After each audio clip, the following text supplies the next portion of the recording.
Depuis quelques mois, c'est la mode de cracher sur les micro-engagements, les petites actions sociales et écologiques. Beaucoup de gens disent que ça ne sert à rien, voire c'est néfaste. Je trouve que cette critique, elle est simpliste et dangereuse et je vais t'expliquer pourquoi avec des arguments que je trouve qu'on n'entend quasiment jamais. Disclaimer, bien sûr qu'agir à son échelle, c'est pas suffisant, qu'il faut aussi changer le système. Je viens d'en parler dans ma dernière vidéo de remise en question sur les limites des micro-engagements. Donc si t'es révolutionnaire, va voir la vidéo précédente, sinon là tu vas faire un infarctus. 1. Déjà pour moi, le micro-engagement, c'est pas une fin en soi, c'est un moyen pour faire de l'empowerment. C'est ça l'objectif. Mon but, c'est de t'aider, toi, à incarner le changement que tu veux voir dans le monde, à trouver la manière dont toi, tu as envie de contribuer à l'intérêt général. Peu importe que ce soit avec des micro-engagements ou avec des actions plus collectives qui peuvent changer les infrastructures et le système. Mais dans tous les cas, mon but, c'est de t'aider à passer à l'action. Un intellectuel assis va moins loin qu'un con qui marche. Donc oui, pour t'aider à commencer à passer à l'action, c'est plus facile de commencer avec des micro-engagements.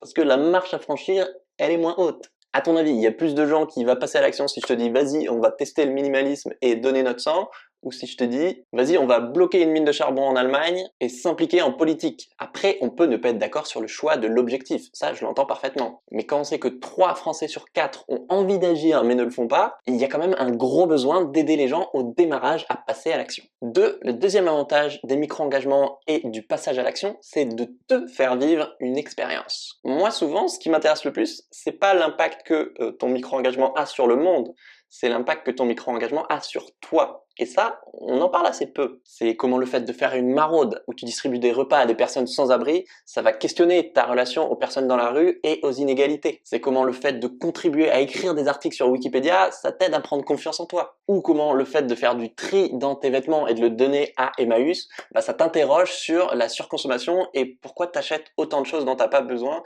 et t'aider à identifier ce qui est essentiel pour toi dans ta vie. Toutes ces nouvelles expériences, elles t'aident à sortir de ta bulle. C'est une sorte de développement personnel. Tu rencontres des gens différents de toi, tu découvres des problèmes de société que tu connaissais peu ou pas beaucoup, ça veut dire la même chose. T'apprends à mieux te connaître, tu te fais des potes, tu développes un esprit citoyen. Tu te rends compte que t'es pas tout seul à trouver que le monde y tourne pas rond et à avoir envie d'agir.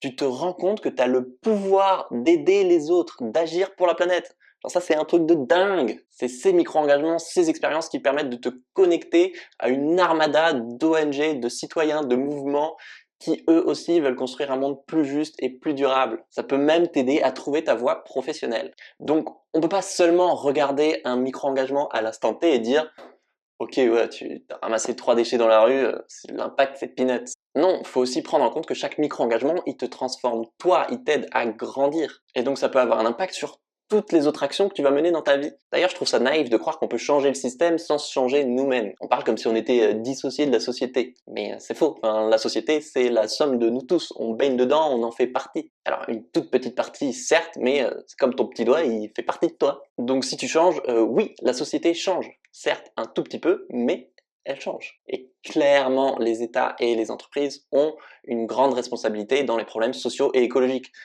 Mais nous aussi, bordel. Et il y a un moment, faut se regarder dans le miroir, hein. Surtout en tant que citoyen d'un pays riche comme la France. Ça vaut aussi pour nos potes belges, suisses, canadiens, etc. Si tout le monde consommait comme des Français, il nous faudrait 3 planètes.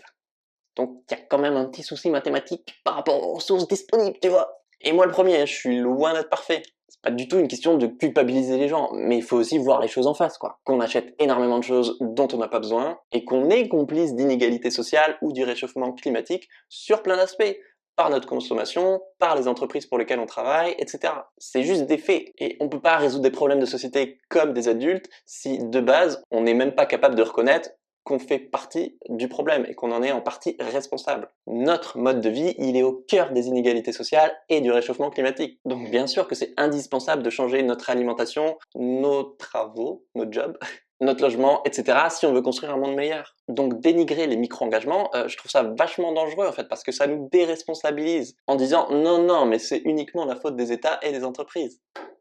Bah non. Des fois, c'est un peu la facilité de ne pas se remettre en question soi et de justifier le fait qu'on fait rien. On fait partie du problème et on fait aussi partie de la solution. Et c'est ça qui est cool. 3. Le micro-engagement, c'est pas suffisant. Ça, c'est the critique number one.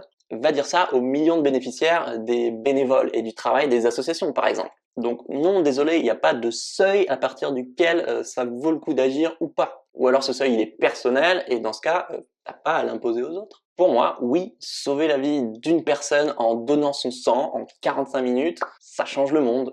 À une toute petite échelle, certes, mais à l'échelle de cette personne, ça peut changer toute sa vie. Et c'est pas un impact insuffisant pour ne pas le faire. Bien sûr que ça ne doit pas empêcher d'être plus ambitieux. Ce qui me gêne beaucoup, c'est que le fait qu'un micro-engagement, ça n'ait pas assez d'impact, c'est souvent un prétexte du coup à ne rien faire. Donc prôner un changement radical, je suis carrément pour, mais lance des pistes alors, propose des moyens d'agir. Parce que ce qui est bisounours, c'est de croire que les choses vont changer si on fait rien. Et selon moi, une femme qui va être végétarienne, minimaliste, zéro déchet, etc., elle va avoir beaucoup plus d'impact que quelqu'un qui a des idées révolutionnaires, qui parle beaucoup mais qui fait pas grand chose concrètement. Je caricature évidemment, mais t'as compris. Depuis 4 ans, je reçois des tonnes de messages de lecteurs et d'abonnés qui me racontent comment les micro-engagements ont changé leur vie, celle de leur entourage, et surtout celle des gens qu'ils ont aidés, qu'ils ont changé de carrière pour travailler dans l'environnement, qui consomment beaucoup moins et protègent la planète grâce au minimalisme. Ou pas plus tard que mercredi, là j'étais à Bruxelles et je suis tombé sur une lectrice qui s'est engagée en politique et travaille maintenant pour une députée européenne.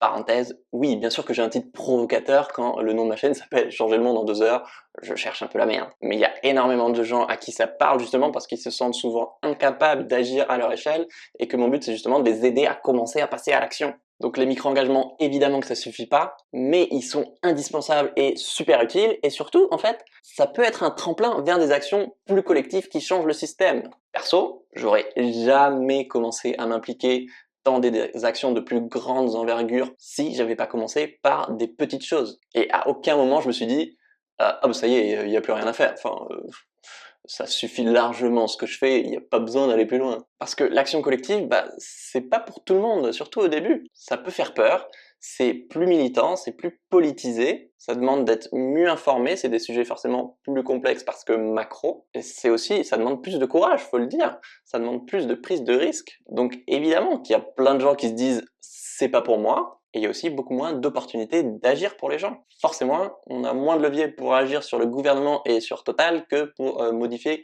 ton quotidien. Donc pour toutes les personnes qui sont pas prêtes à faire des actions militantes, les micro-engagements c'est génial et ça leur permet de leur faire prendre conscience de tout ce qu'elles ont à offrir au monde. Et si des millions de citoyens deviennent acteurs à leur échelle, est-ce que après ce sera pas beaucoup plus facile de faire pression sur les États et les gouvernements?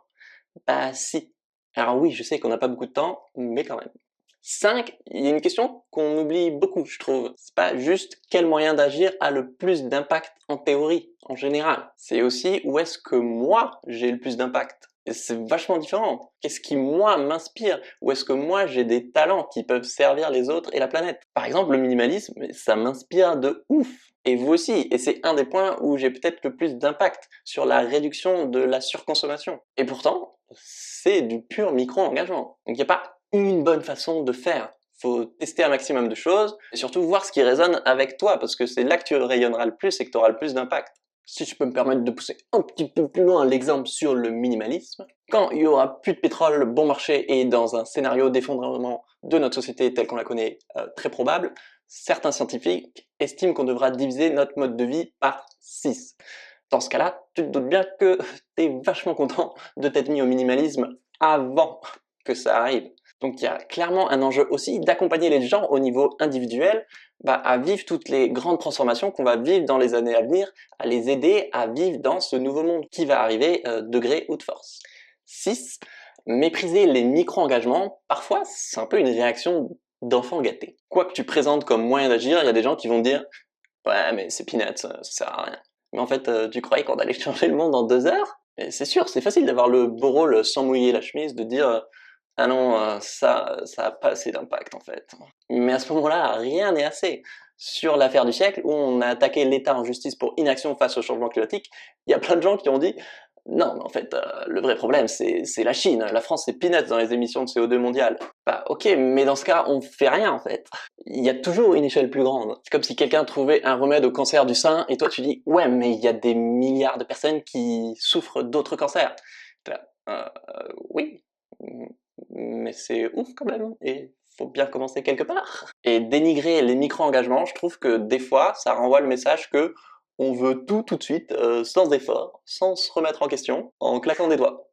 Mais ça marche pas comme ça. Il faut du temps pour changer les choses. Et il faut mouiller le maillot. Changer le monde, pour moi, c'est comme faire de la muscu. Si tu veux des résultats, bah, il n'y a pas de secret, hein. Faut aller à la salle régulièrement et dans la durée. Tes abdos, ils vont pas apparaître par magie. Mais par contre, c'est clair que tu vas avoir des abdos si tu vas régulièrement. Et on sous-estime l'impact de petites actions répétées dans la durée. Et encore plus si elles sont faites par un grand nombre de personnes. Ce que tu manges, pour qui tu travailles, à qui tu donnes ton argent, etc., ça transforme la société. Et à chaque fois que tu fais des micro-engagements, bah, tu plantes des graines pour construire un monde plus juste et plus durable. Alors, elles vont peut-être pas toutes pousser, mais sur le lot, il y en a clairement qui vont pousser. Donc, cumuler des milliers de micro-engagements dans ta vie, bah oui, ça change le monde. En 4 ans, j'ai eu l'immense chance d'aider des milliers de personnes à agir à leur échelle. Mais t'imagines en 40 ans? Alors que, enfin, je suis un mec lambda, quoi. Et c'est pareil pour toi. Tu peux avoir un impact de malade. Je trouve qu'on sous-estime énormément l'impact que chacun d'entre nous peut avoir sur le monde. C'est long une vie, hein. T'as le temps de faire quand même pas mal de choses, hein. T'as le temps d'inspirer des dizaines, des centaines, des milliers de personnes. T'as le temps de montrer l'exemple et d'être le changement que t'as envie de voir dans le monde. À condition de le décider. Et de le faire au quotidien. Merci pour vos commentaires sur ma vidéo de remise en question, ça m'a franchement touché. Abonne-toi si t'es nouveau, bienvenue à tous les nouveaux, et si tu veux découvrir d'autres questions qu'on se pose quand on a envie de changer le monde. C'était important pour moi aujourd'hui d'aller au-delà de l'argument de les petits ruisseaux font les grandes rivières, en vous partageant des arguments que j'entends pas souvent. À la prochaine, ciao!